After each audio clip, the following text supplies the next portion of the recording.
Biliyorum sona yanaştık biz, farkında olmadan. Zamanla tükettik her şeyi, o büyük sevgimizi.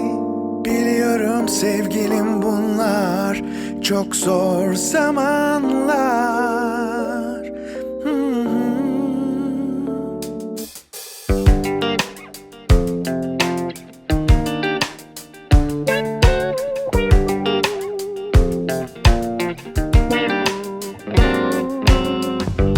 Biliyorum sebebi çok, belki böyle olmasının.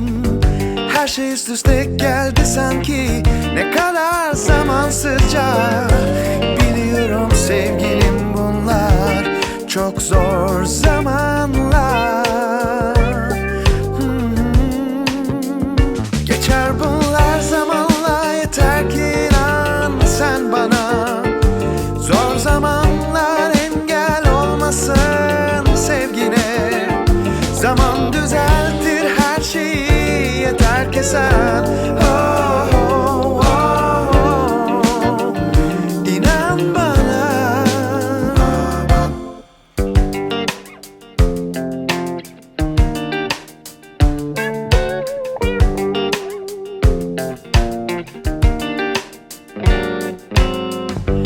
Biliyorum ihtiyacın var biraz yalnız kalmaya. Zamanla birikti nedenler, ne kadar gereksizce. Biliyorum sevgilim, bunlar çok zor zamanlar. Geçer bunlar zamanla, yeter ki inan sen bana. Zor zamanlar engel olmasın sevgine. Zaman düzeltir her şeyi, yeter ki sen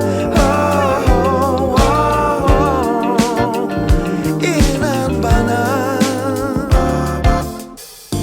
Biliyorum sona yanaştık biz, zamanla tükettik her şeyi.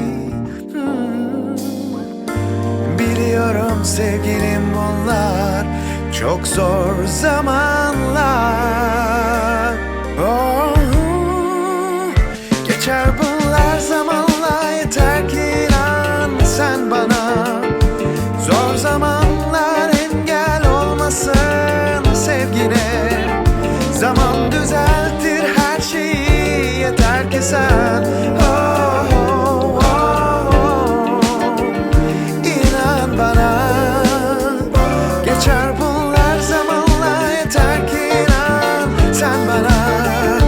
Zor zamanlar engel olmasın sevgine. Zaman düzeltir her şeyi, yeter ki sen inan bana.